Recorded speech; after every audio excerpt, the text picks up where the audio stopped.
ہارون رشید مامون سے محبت کرتا تھا، وہ کنیز کا بیٹا تھا، اور امین سے نہیں کرتا تھا، حالانکہ وہ زبیدہ بیگم صاحبہ کا بیٹا تھا۔ تو بیگم صاحبہ نے کسی موقع پہ کہا کہ کنیز کے بیٹے کو قریب کیا ہے اور حرہ کے بیٹے کو دھتکارا ہے۔ ہارون نے کہا یہ جو تیرا بیٹا ہے یہ بد تہذیب ہے بہت، امین، اور مامون کا کیا کہنا ہے، وہ تو آداب سے آراستہ ہے۔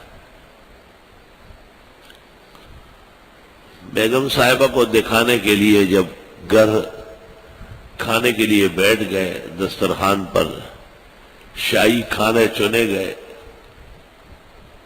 ہارون رشید نے مسواک اٹھائی اور امین کو کہا ما جمعو، مسواک کی کیا جمع ہے؟ اس نے کہا مساویک۔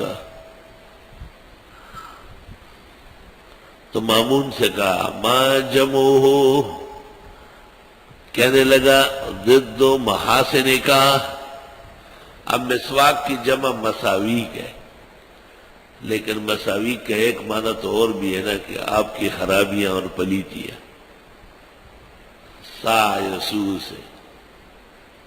تو مامون اتنا عقلمند تھا کہ اس نے بادشاہ کو مساویک نہیں کہا، بلکہ کہا کہ محاسن کا جو ضد ہوگا نا، یعنی مساویک، وہ اس کی جمع ہے۔ تو بادشاہ نے بیگم صاحبہ کو دیکھا اور بیگم صاحبہ نے سر لٹکایا کہ میری قسمت خراب ہے کہ میرا بیٹا بدتمیز ہے، واقعی یہ بادشاہ بننے کا اہل نہیں ہے۔ کلام کوئی معنی رکھتا ہے۔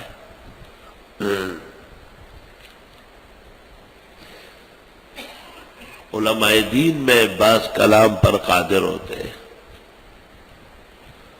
ابو الکلام آزاد بڑے ماہر تھے کلام کے۔ 3 خطیب ہندوستان نے پیدا کیے، نامی گرامی۔ اول نمبر تھے مولانا احمد سعید دہلوی، دوسرے تھے ابو الکلام آزاد، تیسرے تھے شبیر احمد عثمانی، اور پھر ان تینوں سے نمبر لے جانے والے تھے عطا اللہ شاہ بخاری۔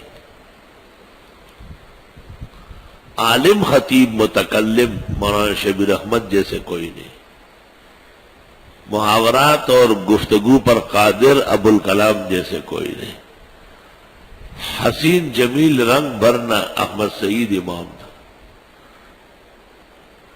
اور بندوں کو سحر کی طرح متاثر کرنا اور مجلس کو مٹھی میں لینا، دن کو رات اور رات کو دن بنانا، یہ عطا اللہ شاہ بخاری کا خاص میدان تھا۔